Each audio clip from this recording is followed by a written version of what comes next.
Hello বন্ধুরা, তোমরা দেখতেই পাচ্ছ ধান ঢালা হচ্ছে। গাড়িটা এইমাত্র ফেসে গেছিলো, এটা এইমাত্র গাড়িটাকে তোলা হলো। ওই যে আমাদেরকে চাচা দড়িটা বাঁধা ছিল, এবার খুললো। তারপরে বিশাল কষ্ট, কাদা থেকে গাড়ি তোলা মানে চারটিখানি ব্যাপার নেই। দেখো তোমরা কেমন, তোমার পাক মাঠে একটু জল নেই, পুরো কাদা।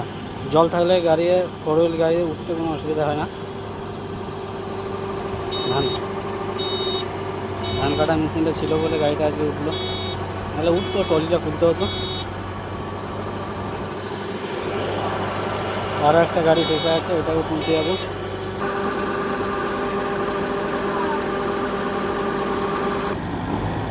গাড়ি ব্যস্ত।